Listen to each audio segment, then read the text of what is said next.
pemirsa semua, ini Mas Heri Ardin ini adalah teman saya bekerja dari awal saya karir.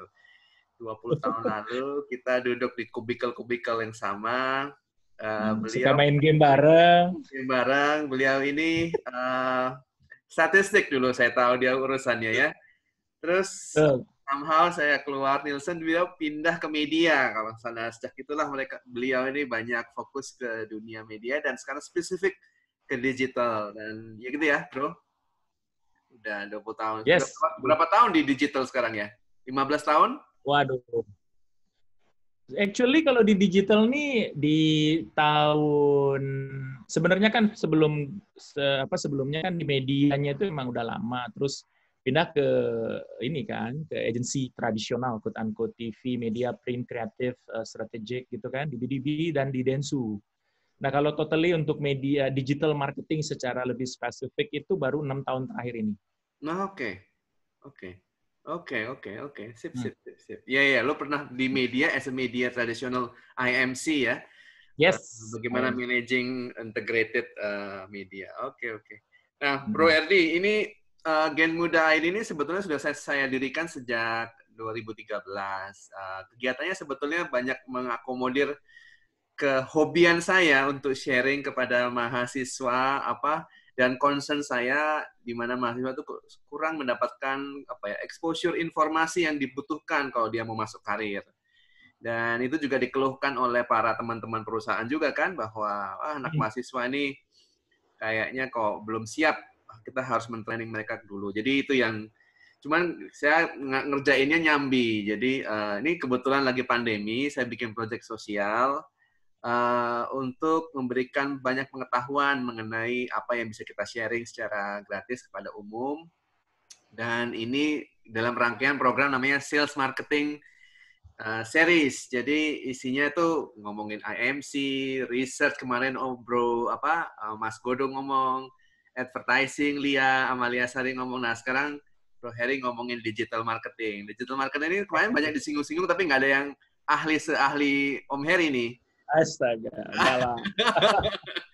Jadi gini, background-nya teman-teman yang ada di sini adalah gini, UMKM sekarang udah kayaknya dalam 1-2 bulan lah ya, 2 bulan ini harus mulai merasa banget. Saya juga merasakan bahwa yang selama ini kita mix antara orang datang makan, misalnya restoran ya, campur dengan Gojek, misalnya GoFood. GoFood tuh paling kontribusi cuma 20%, 30%. Begitu kondisi begini bukannya nambah, tapi ya segitu-segitu aja. Jadi kan, jadi kita pingin sekali menggali sebetulnya apa sih opsi-opsi kita bisa melakukan. Kita tetap perlu jualan kan di digital ini. Nah, ini makanya pingin menghadirkan Om Heri. Monggo silahkan Om Heri kalau ada materi yang bisa di-share. Oh, sebentar. Saya atur dulu. Sebentar. Oke, sekarang Bro Heri bisa kalau mau ada screen share. Thank you, Dacil, Mas Ardantia Syahreza, sahabat baik saya yang selalu positif melihat sesuatu. Saya senang dengan cara berpikirnya dan value kita sama kelihatannya. Bahwa kita lebih fokus ke do good, make a solution focus dari apa yang sedang terjadi. Perbedaan biasa, tapi kita tetap bersahabat, tetap berteman, tetap saling sharing, tetap satu panggung bareng, tetap macam-macam begitu ya. Perbedaan dalam hal ini lebih kepada perbedaan profesinya aja, bahwa kita itu punya kecenderungan yang berbeda begitu. Kalau saya lebih banyak bisnis ke korporasi, kalau Mas Ardantia Syahreza lebih banyak ke UKM, meskipun UKM juga saya terlibat tapi tidak terlalu dalam ya.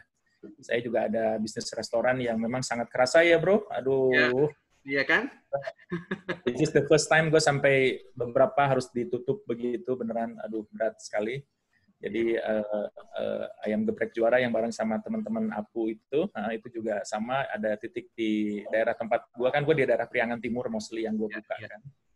Itu harus close down, ada beberapa yang harus gue tutup di Cilacap begitu, terus akhirnya lagi di-review lagi di macam-macam. Karena emang it's very tough kalau kita nggak bisa pivoting ya, tidak bisa mengeluarkan teknik gitu ya, cara-cara baru di era sekarang. Oke, materi yang akan saya share lebih banyak kepada aplikatif nantinya yang berhubungan sama digital marketing apa saja. Tapi sebelum aplikasi itu yang namanya tools, it's just only tools. at the end of the day yang harus kita develop justru adalah mindset kita yang harus proper dulu. Itu dulu yang harus kita bangun supaya nanti ketika kita ngomongin digital marketing tidak hanya sekedar, karena kalau misalnya gini ya, ngomongin digital marketing tuh orang terlalu mikirnya tuh langsung sosial medianya apa dan seterusnya gitu ya. Padahal sebetulnya it just only one pieces gitu untuk ngomongin digital marketing. Digital marketing itu bagian dari bisnis canvas yang harus kita pahami besar begitu. Kadang-kadang sering sekali saya ketemu dengan orang-orang pemasar gitu yang hanya fokus yang namanya website itu hanya untuk flyer online. Nah, itu yang saya ngerasa kayaknya harus diperbaiki cara berpikir seperti itu. Karena bukan untuk flyer online yang namanya digital marketing itu. Sebentar, saya buka dulu file saya ya. By the way, ini banyak, aku tadi kan broadcast di para alumni Nielsen, ada bos besar Pak Yongki loh di... Aduh. Halo Pak Yongki, aduh, malu gue masih punya utang sama Pak Yongki, mau ketemu sekali. Ada Ito dari DDB juga hadir. Okay. Tadi Cahyo, mantan Millward Brown juga mau hadir. Oh, Cahyo, tahu. Wait, hang on. Can you see it, my slide? Yes, definitely we can. Okay. Sorry, yang logo kamu yang generasi muda ini nggak bisa saya buka, ternyata black itu santai, udah santai aja. Ya. Jadi gini guys, digital marketing untuk menggiring, berkomunikasi dan menjual. Poin yang ingin saya highlight adalah menggiring dan berkomunikasi ya, karena untuk menjual itu banyak faktor biasanya, karena kita mesti kuat juga value propositions dibandingkan dengan kompetitor kita apa gitu kalau udah urusan menjual. Kita sama-sama jualan ayam tapi experience-nya di tempat Dacil sama di experience tempat saya berbeda gitu. Jadi itu menjual perlu banyak faktor yang harus kita pikirkan gitu. Tapi ini adalah upaya untuk melakukan penggiringan dan berkomunikasi gitu ya. Saya ingin meng-highlight tidak di era sekarang ini, di era pandemik ini saya lebih fokus kepada apa yang sama dan apa yang beda gitu. Maksud saya yang sama dan beda adalah sebelum terjadinya pandemik seperti sekarang ini, itu apa saja sih yang sama? Dan apa aja yang beda? Mungkin ini yang perlu kita highlight. Saya nggak usah bahas mengenai research, karena kita semuanya orang-orang research, jadi mungkin saya lebih fokus kepada thinking aja, kira-kira apa yang sama dan berbeda. Gitu.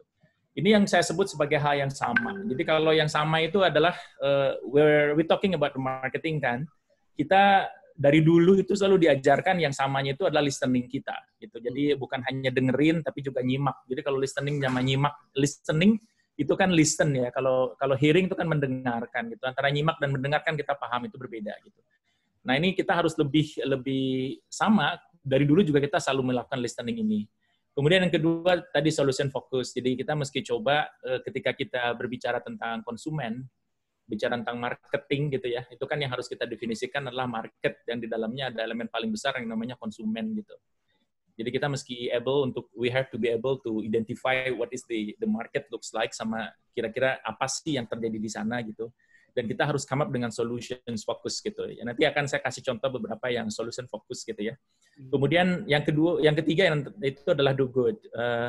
Saya percaya betul when we do good sama orang society kita, di lingkungan kita, di tim kita, itu there is a lot of magnet yang tiba-tiba langsung narik ke kita. So ini yang saya selalu jadikan standar bahwa this is the thing yang sama baik era COVID maupun yang era non-COVID gitu ya. Nah, yang beda itu kan sebetulnya sekarang menurut saya nih ada beberapa hal gitu. Ini saya dapat dari Inventure Knowledge gitu. Ada yang disebut dengan contact. Kita berubah sekarang menjadi virtual contact, which is we do like this. I mean, kita lakukan seperti ini. Kemudian kita juga pakai virtual crowd. Jadi virtual crowd itu kalau dulu crowd itu kayak misalnya bisnis mall, bisnisnya retail gitu. Saat ini sangat terganggu luar biasa gitu. Maka dari itu ke depan akan ada yang namanya virtual crowd atau virtual mall gitu ya. I do believe with Pak Yongki, saya sempat diskusi sama beliau bahwa ke depan itu yang namanya e-commerce itu just only selling, just only shopping. Just only selling gitu ya. Hanya untuk transaksi jual beli, tapi ketika kita malling itu ada experience yang terbentuk. Jadi ke depan virtual crowd itu akan jauh lebih punya meaning gitu ya. Orang bukan hanya sekedar transaksi tapi juga we have an experience gitu on it. Gitu. Nanti ke depan akan seperti itu. Kemudian what's different itu juga movement ya. Jadi kita paham betul kita naik, kadang-kadang kita naik MRT, kadang-kadang kita naik mobil umum atau kendaraan umum begitu ya. Itu sekarang kita agak terganggu gitu. Jadi nanti ketika era COVID ini yang akan terjadi adalah movement ini akan movement people ya, itu akan sangat terganggu. Dan sekarang kita kerasa sekali, kita mau lebaran pun agak maju mundur gitu. Dan saya sih memilih untuk tidak pulang kampung karena stay at home menurut saya itu adalah bagian yang bisa saya kontribusikan terhadap society ini gitu. So that's why makanya what's different itu adalah movement-nya gitu. Kemudian yang keempat, kita paham betul bahwa sekarang leisure itu ditinggalkan gitu. Leisure yang saya maksudkan di sini bukan hanya sekedar ngomongin Starbucks dan juga dan yang lain-lain gitu ya. Tapi untuk yang kelas menengah bawah gitu, leisure itu kan kayak misalnya makan bareng keluarga di sebuah restoran yang harganya sekitar 50 sampai 20 ribu, itu juga bagian dari leisure. Tapi untuk kelas menengah bawah. Begitu. Tapi kalau untuk kelas menengah atas kayak malling, ke hotel, pariwisata itu is part of the leisure buat orang-orang kelas menengah atas begitu. Ini sekarang semuanya berubah menjadi basic needs ya, kayak kebutuhan dasar dulu yang diutamakan gitu. Ini yang terakhir adalah survival mode ekonomi. Bukan berarti konsumen saat ini tidak punya uang. Yes, untuk beberapa kelompok memang ada yang tidak punya uang, yang memang saat ini lagi suffering. Saya dapat kabar dari orang tua saya punya kebun kecil gitu, tiba-tiba dikasih tahu kebun kamu udah gundul sekarang, pisang-pisang udah diambil orang. Saya bilang nggak apa-apa, saya sedekahkan saja gitu ya. Jadi memang ada beberapa kondisi di kalangan tertentu itu lagi benar-benar suffering, guys. Ini yang harus kita jaga betul supaya mereka ini ya sudah diikhlaskan saja gitu ya. Tapi sisi lain kita juga mesti do something, do actions gitu. Saya yakin yang hadir di sini, yang datang di sini itu sudah berpikir bahwa survival mode ini akan menjadi something different dibandingin sama yang sebelum-sebelumnya. Ya. Oke, ini gimana sih pivot sales dan marketing during pandemic yang saya pelajari dari beberapa players yang saat ini sudah ada ya. Pertama, kita mesti paham betul bahwa di era COVID atau di era pandemi ini yang membuat orang dan yang lain berbeda tetap brand. Kita butuh trusted brand yang provide dengan safety dan security. I mean, brand yang sudah terpercaya itu seharusnya saat ini bisa uptake gitu ya, bisa bergerak naik gitu. Tentu dengan berbagai teknik ya, the pivot semua sangat tergantung dari saya menyebutnya opportunity dan strength masing-masing company. Saya nggak bisa menyamakan antara Wings dengan Unilever, those two has different strength gitu. Mereka punya keunikan sendiri-sendiri. Atau misalnya perusahaan teman-teman di UKM tuh saya yakin antar UKM sekalipun pasti punya strength and weaknesses sendiri-sendiri, tapi saya lebih fokus ke strength sama opportunity, guys. Jadi manakala strength kita cocok dengan opportunity yang ada di depan kita, let's go. Maksud saya jangan terlalu lama overanalisis sehingga akhirnya tidak bisa tereksekusi dan akhirnya opportunity itu diambil oleh orang lain gitu. Maka dari itu brand yang harus saat ini dikembangkan adalah you have to be able to be transparent. Kedua harus trustworthy, dan berikutnya adalah in control on the supply chain, itu mesti ditunjukkan. Jadi kalau teman-teman punya sosial media, punya apa, itu tampilkan saja bahwa Anda sudah melakukan COVID handling dengan baik dan benar gitu kepada customer kita. Ya. Pertama yang perlu juga kita ingat, ini juga mindset yang harus di-develop oleh para digital marketer sekarang, itu adalah empathy. Banyak saat ini ya, mungkin tugas kita bersama-sama adalah untuk ngebangun empathy ini menjadi sebuah cara berpikir lah. Saya paham betul kalau yang namanya Lebaran ini banyak orang beli mukena, beli perlengkapan buat Idul Fitri gitu, tapi kalau mukena bertabur emas mungkin menurut saya agak rendah empatinya ya, meskipun ditargetkan untuk orang-orang kaya gitu. Jadi ada salah satu selebriti yang katanya sekarang jualan mukena bertabur emas, buat apa juga gitu, dan tidak ada dalam yang kita kenal. Kemudian apalagi menunjukkan hal-hal yang tidak penting pada saat-saat era sekarang menurut saya tidak tepat waktunya. Jadi we have to show bahwa empathy itu menjadi sebuah currency yang harus kita pakai sebagai marketer. Kemudian yang kedua, jangan lupa we have to care yourself dan also your families. Banyak anak-anak kita, saudara-saudara kita di sekitar kita, itu punya cara-cara baru yang perlu kita involve di situ. Anak saya ada 3 orang, yang kecil masih sangat bayi, begitu ya, masih balita, masih di bawah 5 tahun. Terus yang 9 tahun ini baru mencoba lebih menggunakan Zoom. Nah, ini nih kita mesti bantu mereka, kita mesti kasih tahu kita, dan ini semua adalah bagian dari edukasi kita ke anak-anak kita, dan trust me itu akan jadi aset buat ke depan karena relationship dan bonding akan makin dekat gitu. Dan kita tentu akan menjadi sponsor untuk stay safe, work at home, social distancing, cicing di imah, menengai nang rumah, ngecedok heula dan seterusnya. Ini semua adalah sebuah kampanye-kampanye yang harus kita gaungkan gitu ya ke semua pihak atau stakeholder. Nah, untuk beberapa perusahaan yang menurut saya cukup atraktif dan cukup berani di depan begitu ya. Ini sebuah brand Nestle, beer brand. Mereka susu beruang begitu. Mereka menampilkan seperti ini. Tetap empathy-nya dipakai, tapi jualan tetap jalan gitu. Mereka bidik untuk kegiatan-kegiatan yang seperti ini barangkali guys. Buat teman-teman nantinya di UKM di Malang sana atau di berbagai tempat begitu ya. Kita harus tunjukkan bahwa kita meski melakukan bagaimana menjual tapi tetap dengan empathy marketing begitu. Ini dia bikin untuk pertama tenaga medis, kedua untuk pengemudi online, ketiga adalah untuk pekerja informal. Gitu.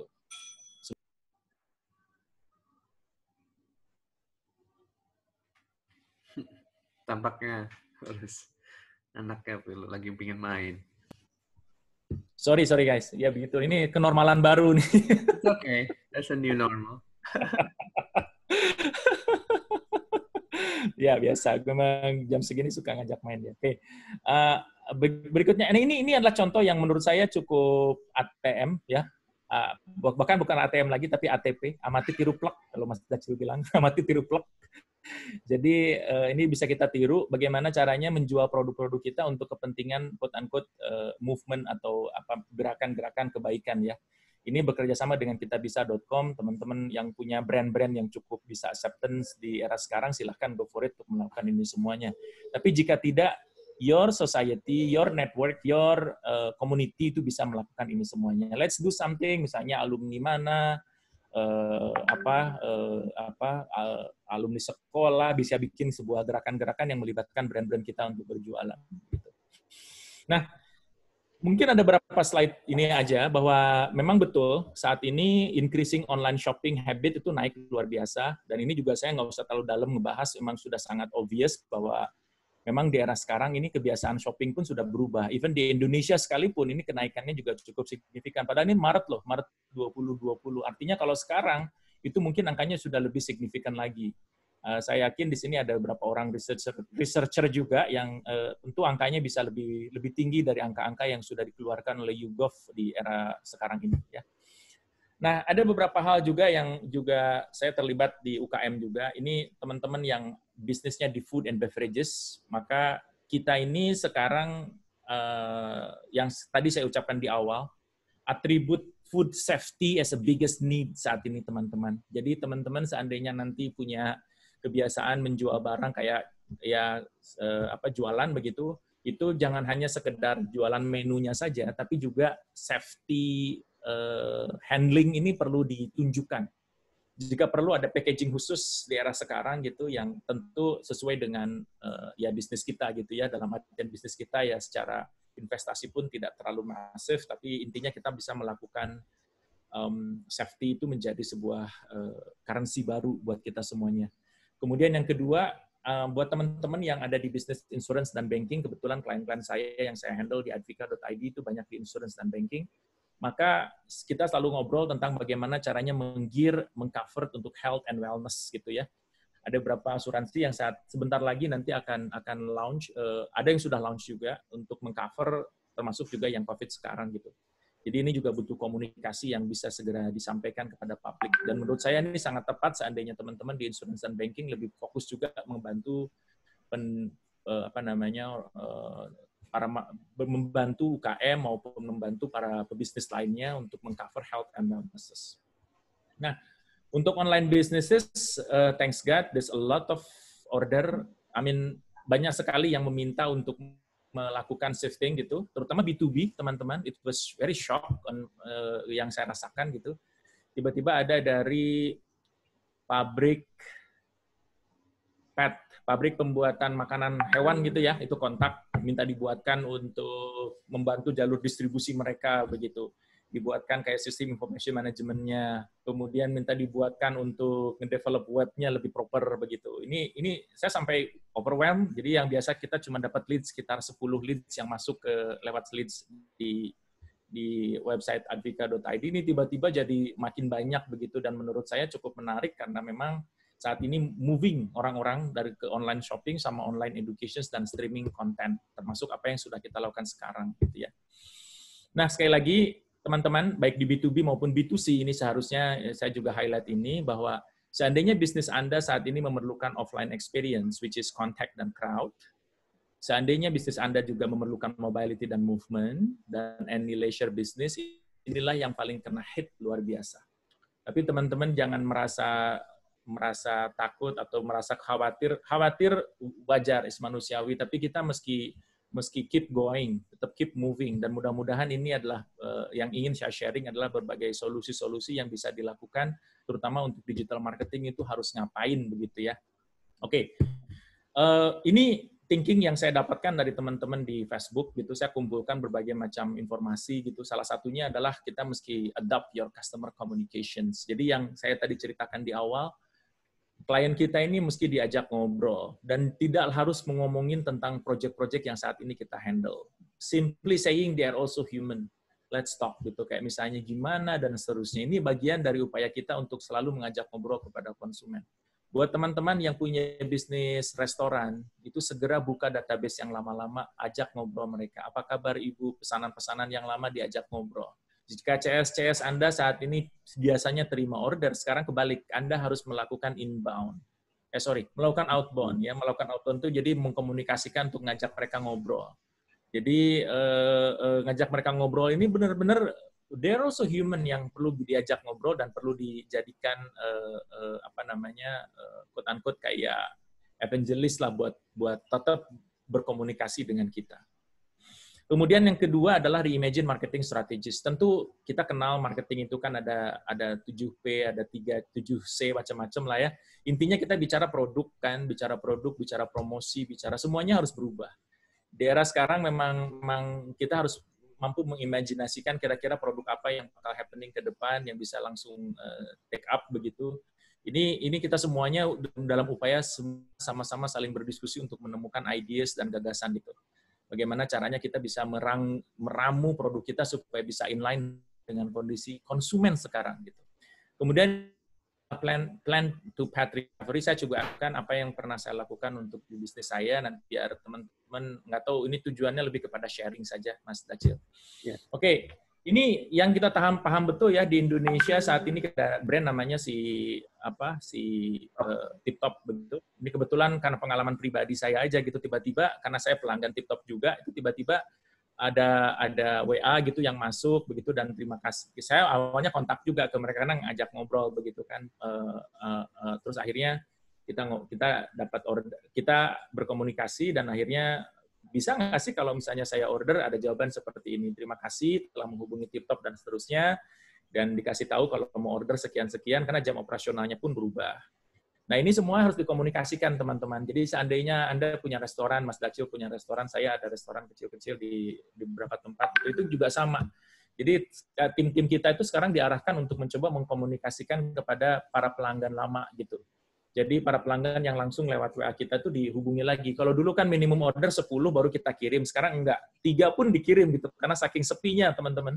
Jadi that's what happened in my businesses sekarang gitu ya. Jadi kita mesti kembangkan itu semuanya. Nah, digital marketingnya apa sih yang harus berubah? Ini mungkin tidak semua orang setuju dengan saya, tapi bagi saya ini bagian dari marketing yang harus dirapihin gitu. Adalah SOP, teman-teman. Standar operasional prosedur kita harus kita robah di bisnis kita. Dan yang biasanya hanya dengan menggunakan telepon, hanya dengan orang menggunakan datang, sekarang WA-nya diaktifkan. Maka dari itu di sini ada logo WA dan juga logo SOP. Ininya harus dirapihin terlebih. Bagaimana sih caranya kita greeting kepada konsumen kita dan lain-lain, itu juga yang harus dibenerin dulu lah, teman-teman ya. Dan kita tahu persis, ini saya juga belajar dari teman-teman TipTop, bagaimana mereka melakukan antrian seperti ini, ada social distancing, dan dia shorter time of operations, mereka masuk dalam 10 buka operation sampai dengan jam 5 sore. Jadi makin pendek gitu. Kalau dulu kan dari jam 8 udah buka sampai dengan jam 9 malam. Mereka sekarang lebih pendek gitu. So ini semuanya memang bagian dari yang harus kita komunikasikan dan bagian yang SOP yang harus juga kita rapihkan. Betul, memang mereka saat ini juga punya e-commerce, tiktok.co.id, cuman menurut saya masih belum terlalu optimum karena masih banyak lagging, masih banyak delay, dan barangnya somehow tidak kurang up to date begitu. Karena memang core business mereka adalah di offline, gitu teman-teman. Kebetulan TikTok yang kuat di offline. Saya nggak tahu kalau di berbagai kota, saya yakin beda juga kan. Kalau di Jakarta, tempat saya di Jakarta Timur, TikTok cukup populer begitu, dan ini bagaimana e-commerce ini juga melakukan perubahan begitu ya, yang perlu juga kita pahami betul gitu. Mereka juga punya ke Tokopedia, jadi teman-teman jangan sungkan-sungkan sekarang kalau memang punya produk yang punya keunikan, punya strength, punya daya jual, go for it, masuk ke Tokopedia, masuk ke Lazada, masuk ke Blibli, masuk ke tempat apapun e-commerce, karena memang kenaikan e-commerce luar biasa signifikan sekarang teman-teman. Jadi saya sarankan produknya harus rapih terlebih dahulu, jangan hanya sekadar jualan produk yang isinya cuma dikasih plastik, kemudian tanpa merek, tanpa ada sajian mutu atau sajian makanannya gitu, tanpa ada takaran-takaran yang jelas, itu membuat kita trusted levelnya berkurang. Jadi saya sarankan dari sisi product development-nya juga mesti dirapihkan terlebih dahulu sebelum go menggunakan e-commerce gitu ya, teman-teman di UKM. Kemudian sekali lagi yang ingin saya highlight di sini adalah empathy on your consumer voice, assurance bahwa kita follow the COVID-19 protection procedure, sama berikutnya show it new rule, your new rule itu ditunjukkan gitu, to do transactions clearly. Kemudian berikutnya adalah reshape the new operations procedure untuk melakukan fulfillment, pemesanan gitu ya, dan tentunya nanti diarahkan semuanya ke online. Karena memang saat ini ada beberapa teori di luar sana, di luar negeri sana gitu ya, ada yang disebut sama the hammer and the dance katanya gitu. The hammer and the dance cukup menarik teman-teman, kalau teman-teman nanti sempat buka googling, nanti tulis aja the hammer and the dance, teori menegaskan bahwa nanti hammer itu kan dipukul dari atas ya. Saat ini pemerintah dengan sangat luar biasa menurut saya sudah mencoba mengurangi jumlah ini dengan diselenggarakannya PSBB gitu. Itu di kita tuh kayak di hammer, kayak dipukul karena tiba-tiba mounting seperti kurva normal besar begitu ya, jumlah orang yang COVID ini di hammer. Nah, cara menghammernya kita stay at home ini. Ini adalah the hammer. Kemudian nanti setelah the hammer dilakukan itu ada yang disebut sama the dance. The dance itu kita betul, dansa itu kan kita menjaga jarak ya satu sama yang lain, menjaga keseimbangan satu sama yang lain gitu. Nah, ini nih bisnis juga seperti itu. Kita meski tunjukkan itu semuanya. Saya lihat brand-brand besar sudah mulai melakukan itu. Starbucks sekarang sudah mulai melakukan, dia kayak apa, pembeliannya bisa order dari mobil begitu ya, bahkan ada si petugasnya dengan menggunakan alat yang lengkap datang ke mobil kita, ditanyakan dan seterusnya. So ini semuanya adalah bagian dari yang harus kita pikirkan teman-teman, bahwa ini contoh yang perlu kita tunjukkan, kita mesti unleash, keluarkan your true potential dengan sebaik-baiknya di era sekarang gitu ya. Ini saya akan skip beberapa karena ini menurut saya cuma ingin menunjukin bahwa retail banking pun saat ini sudah banyak berubah gitu. Untuk kawan-kawan kita di PricewaterhouseCoopers menjelaskan bahwa saat ini semuanya dikontrol di in-house. Maksudnya adalah semua kegiatan marketing seandainya memang effortnya kecil dan kira-kira dapat margin gitu, quote-unquote jelas gitu komunikasinya, maka go for it kata Bang Katu. Cuman ujungnya adalah stop dulu campaign. Jadi kalau dibilang digital marketing, stop dulu campaign, ternyata untuk bisnis retail banking ya. Tapi untuk B2B malah justru sekarang saatnya teman-teman. Kalau teman-teman di sini punya expertise bikin web, bikin SEO, ya this is the timing gitu ya, buat teman-teman untuk segera menunjukkan menunjukkan bahwa you are capable enough untuk bisa mengerjakan project-project B2B ya. Dan kita paham betul sekarang banyak banking yang sudah juga berubah, layanannya juga dinaikkan, kemudian darurat corona dan lain-lain semuanya diperbaiki begitu ya. Ini ada BCA, ada Bank Syariah Mandiri juga, mereka melakukan perubahan-perubahan yang cukup besar begitu. Ini untuk teman-teman di bisnis kuliner juga sama, ada Esteller 77, yang saya menarik dari Esteller 77 itu semuanya di shifting menuju ke frozen food gitu. Dan ini yang kami pelajari juga, sorry Bro Dacil, brand lu belum gue masukin. Jadi di sini ada KFC terakhir kemarin ada 100 outlet yang katanya sudah mulai tutup begitu ya. Saya juga cukup ngeri dengan KFC karena memang untuk melakukan pivoting agak berat. Sekali lagi, teman-teman UKM justru harusnya bersyukur karena untuk korporasi-korporasi besar seperti KFC ini berat sekali untuk melakukan pivoting karena mereka punya running cost operations yang harus dibayarkan gitu. Sementara untuk UKM kan relatively lebih agile ya, lebih pindah gitu. Pertama jadi profesi ayam geprek, terus tiba-tiba berubah lagi menjadi jualan boba, tiba-tiba berubah lagi jadi apa, ya itu silahkan kalau teman-teman di UKM lebih light untuk melakukan perpindahan seperti itu. Tapi kalau KFC yang sudah semua pipeline-nya sudah berjalan dengan bagus, ada karyawan di setiap lini operasinya, tiba-tiba berubah agak berat begitu. Jadi saya merasakan bahwa teman-teman saat ini, ayo buat teman-teman UKM justru ini adalah saatnya untuk kita melakukan perubahan yang signifikan. Seperti halnya kita belakangan ini mengenal Zoom, seperti halnya belakangan ini kita mengenal Webex, kita mengenal Google Meet, begitu ya. Karena memang kita dipaksa untuk berubah begitu. Dan saya yakin teman-teman punya jalan dengan selama ini menguatkan what is your strength sama what kind of opportunity yang bisa menguplift strength kita begitu.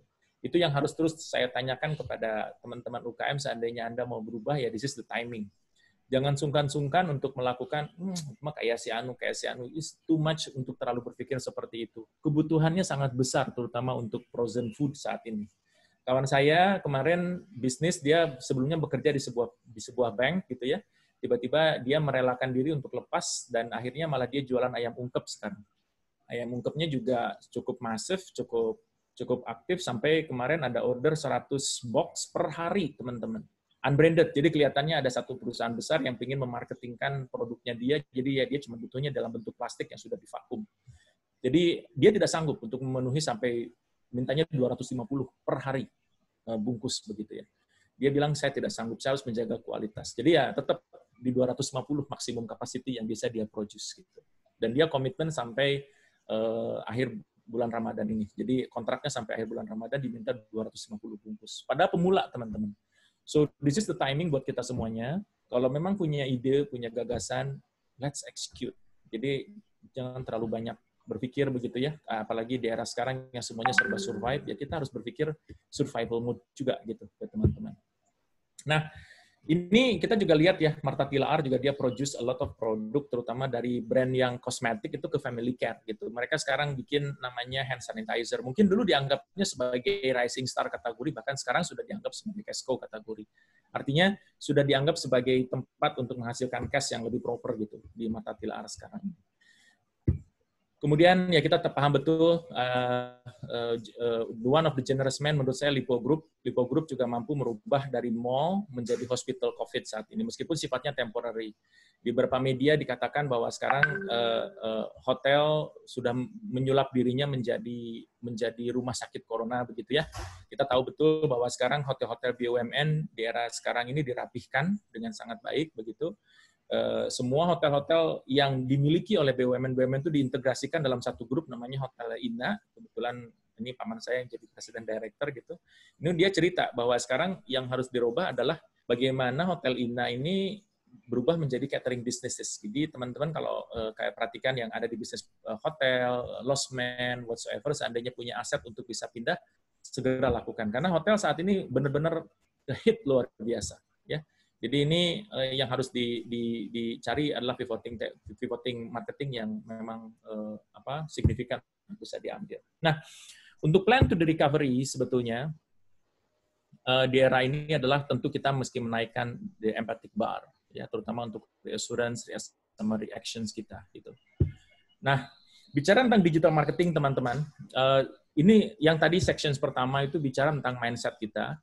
Dan yang ini lebih banyak ke teknis karena ada satu permintaan dari Mas Dacil bahwa tolong ditunjukkan juga hal-hal yang sifatnya teknis yang menyangkut mengenai tools gitu ya. Saya akan tunjukkan nanti beberapa demo yang mungkin bisa teman-teman kerjakan gitu, terutama untuk teman-teman yang memang tertarik di digital marketing, monggo silahkan dipakai begitu. Pertama yang ingin saya highlight di sini adalah bicara digital marketing, sederhananya tak berbeda dengan kita berpikir tentang marketing in general.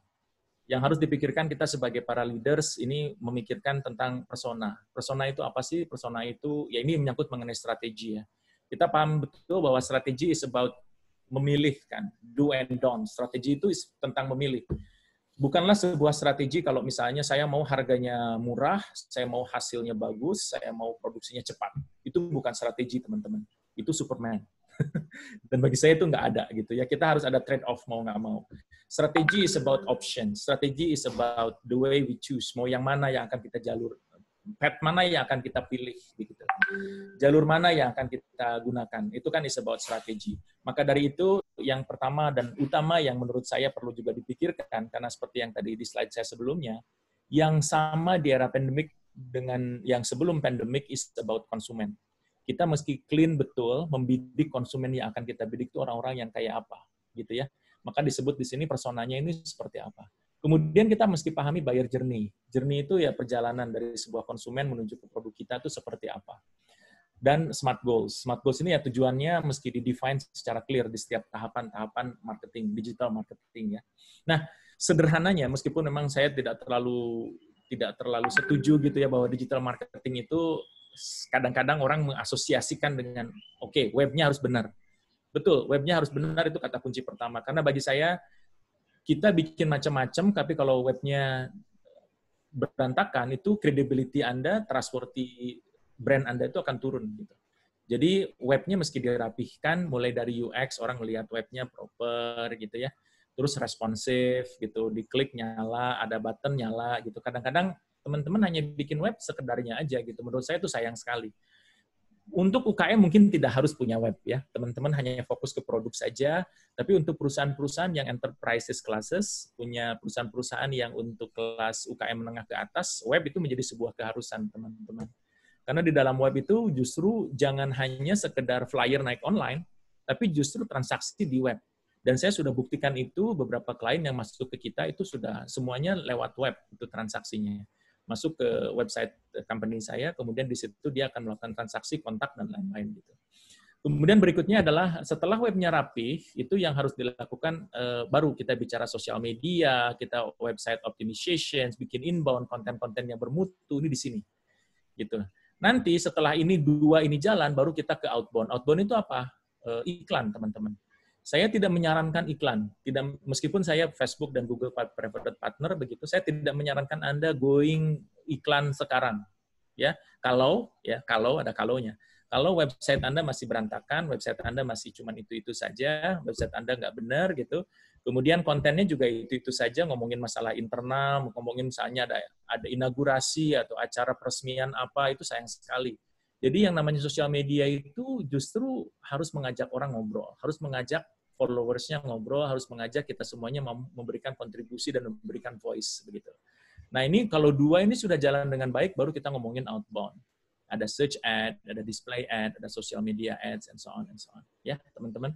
Ini thinking pertama kalau kita bicara digital marketing bahwa thinking kedua tadi mentalnya, sekarang teknisnya ya, mungkin agak menyangkut mengenai teknis. Jadi di sini terutama untuk era COVID yang harus dilakukan reassurance bahwa Anda move to e-commerce. Jadi harus ada CTA button. CTA itu istilah saya call to actions. Jadi seandainya Anda mau membutuhkan menjual sebuah produk, maka CTA-nya harus jelas. Beli di sininya harus jelas. Nomor WA-nya harus clean gitu ya. Jika perlu semuanya order ke WA ya silahkan. Teman-teman kan sekarang suka nge-blast di mana-mana untuk UKM ya. Itu juga bisa gitu. Dan itu jangan hanya sekedar nomor 08 sekian, jangan. Bikin sesuatu yang lebih mudah diklik.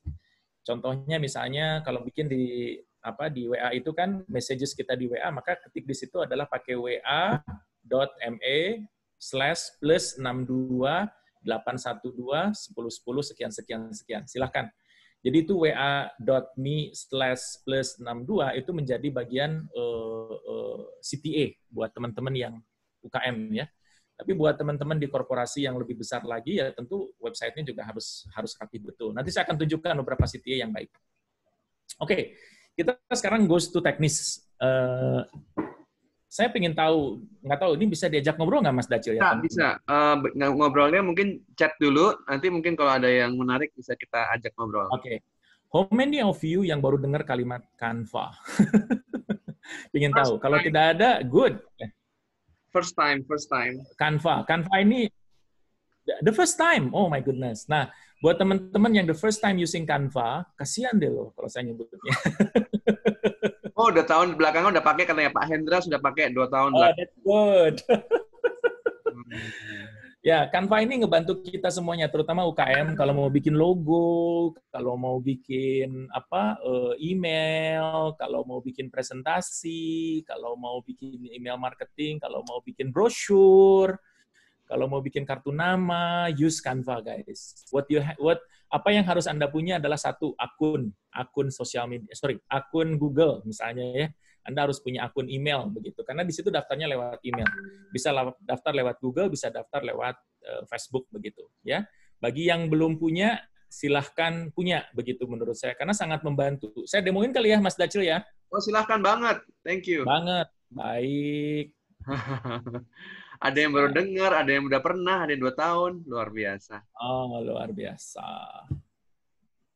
No. Sebentar. Ini yang lama saya buang dulu. Ini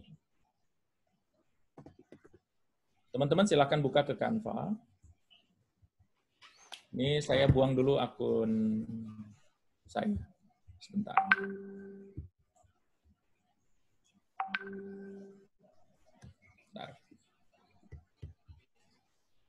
Bisa ngedesain apa aja ini ya?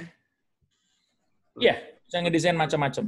Saya mulai dari awal sekali nih, teman-teman.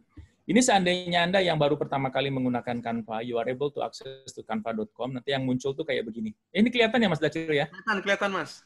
Kelihatan, oke. Pertama ya sign up ya, teman-teman ya. Sign up. Yuhu. Kok nggak masuk kok, bentar. Nah, gunakan akun Anda gitu ya. Kalau sudah sign up, berarti ini Anda sudah masuk. Saya pakai akun social selling. Kemudian di sini bisa teman-teman lihat di sini. Anda bisa mendesain sekelas dunia bicara tentang poster. Kalau bicara poster di sini ada template-nya. Template-nya ini sudah ada yang ngerancang.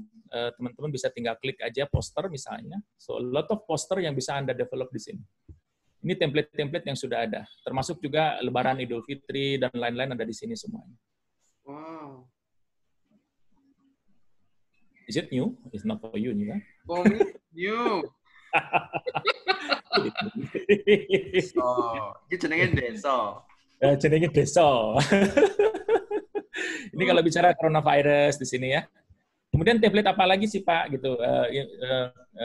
Apa aja sih template-nya banyak sebenarnya teman-teman, bukan hanya ini, tapi juga ini teman-teman bisa lihat di sini ada Instagram Story dibuat template-nya, Instagram post, Facebook cover, Twitter post, Pinterest graphic, ada lagi personal invitations, card, resume, ini CV ya buat teman-teman yang masih. Ini free to use kah atau gimana? Ini free to use cuy, free to use. Hey. Ini Zoom background nih, apa yang saya lakukan sekarang pakai ini teman-teman. Tuh, Zoom background bisa dibuat juga, gitu loh Mas Dacil. Cek desone aku iki. Iya, deso kui. Nah, ini kan bisa dibuat kayak gini nih, bisa dibuat background-nya tinggal dibuat kayak gini. Jadi you are on the sky katanya begitu. Cici. Jadi ini sorry, just ngomong Canva. Jadi mereka making money gimana nih? That's very good questions. Cuman itu untuk orang-orang yang untuk orang-orang yang business sense-nya tinggi.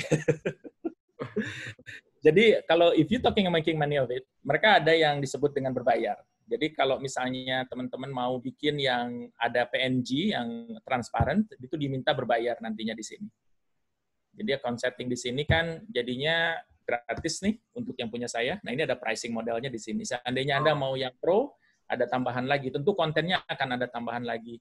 Gambar-gambarnya itu ada yang bagus-bagus, itu tentu di pro begitu. Ini untuk perusahaan-perusahaan besar pakai ini untuk education. Terakhir yang saya dengar kabar tentang Canva di tahun 2018 mereka dapat seri G Mas Dacil, itu sekitar 8 juta US dollar begitu. Angkanya cukup lumayan besar begitu. Ada satu visi yang mau mendanai Canva ini sehingga database-nya kan udah jutaan saat ini ya, jutaan database pengguna Canva ini. Jadi mereka making money-nya seperti apa ya, saat ini mereka masih building the audience. Menurut saya fasenya masih fase growing untuk database customer ya. Nantinya seperti apa ya tentu diupayakan dengan cara tadi jualannya jualan enterprises, education, dan non-profit. Tapi let's lupakan itu dulu, kita lebih kepada teman-teman di UKM untuk bisa diaplikasikan adalah ini template ini bisa teman-teman pakai semuanya ya. Ada even invoice sekalipun buat teman-teman UKM, seandainya invoice-nya belum terlalu rapi-rapi, dibuatin sama mereka. Halo? Hebat sekali. Saya yang hebat, ya salah. Canva-nya yang hebat, ya betul. Ya, ini teman-teman jadi bisa dibuatin seperti menjawab kita kalau mau work from home atau benar-benar buka gig jobs ya. Wah, exactly. Kemudian kalau misalnya restorannya masih belum punya menu, kita bikin layout menunya, cuy. Menunya ada di sini semuanya. Kasian deh ini graphic designer. Misalnya kita mau milih apa nih? Kita punya kedai kopi, bikin aja di sini. Klik, kemudian diganti aja langsung. Iya. Sama ya? Saya nggak usah demo harus begini, nggak usah kan? Nggak usah, udah ngerti. Nanti coba sendiri. Thank you.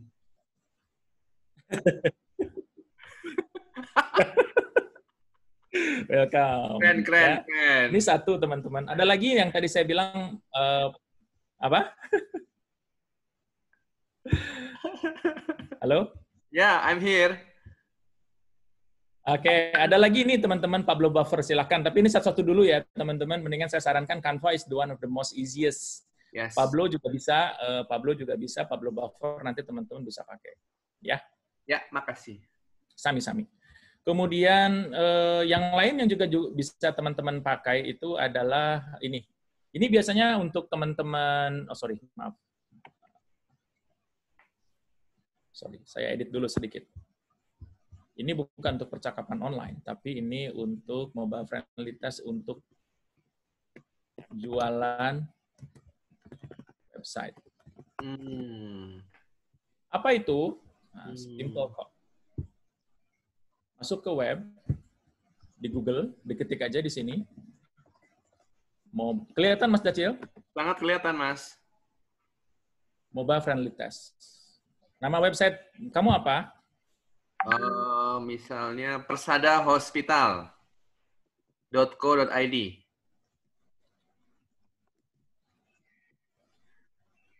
.co.id ya. Oke. Benar ya?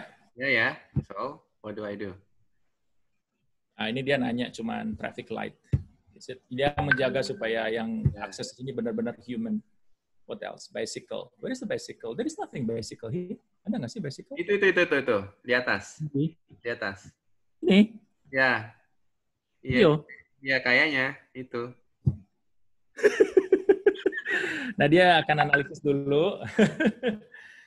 Persada Hospital ini lagi dilakukan mobile friendly test. Kenapa? Apa itu mobile friendly test? Mobile friendly test ini adalah kita semua saat ini mengakses website semuanya pakai mobile. Benar nggak? Betul. Memang betul, sekarang desktop juga masih berguna, tapi relatively saat ini mobile ini sudah surpass the desktop gitu. So, makanya dengan mobile ini kan kita dimungkinkan berbagai macam ukuran mobile. Ini ukurannya adalah sudah mobile friendly, Mas Dacil. Bagi perusahaan, ini biasanya saya selalu menggunakan tools ini, seandainya saya convince dengan ketemu klien, saya coba tes terlebih dahulu mobile friendly testnya. Apakah mobile friendly testnya sudah benar atau belum, begitu. Di sini ada catatan, Mas Dacil, terutama untuk website Persada Hospital, ini ada page loading issues, Mas Dacil. Kita klik di sini, tuh masih ada yang harus dirapihkan. Ini bahasa pemrograman. Google Bot-nya masih belum rapih. Ini ada image yang terlalu besar kelihatannya. Oke. Ini ada mobile, ada terlalu besar juga. Ini yang harus dirapihkan buat si teman-teman di Persada Hospital. Ya. Dia JavaScript-nya masih perlu dirapihkan lagi. Ini teman-teman programmer pasti ngerti bahasanya. Saya aja ngerti yang bukan programmer gitu ya. Jadi ini adalah yang harus dilakukan buat Persada Hospital supaya orang mengakses di Persada itu gampang gitu loh, Mas Dacil. Oke. Ya. Nah, jadi ini juga bahan jualan buat teman-teman webmaster, buat teman-teman yang ngerti tentang bagaimana cara membuat sebuah web, adalah mengetes dengan mobile friendly test begitu. Ya. Kenapa? Karena ini catatan yang saya punya, teman-teman. Di dunia ini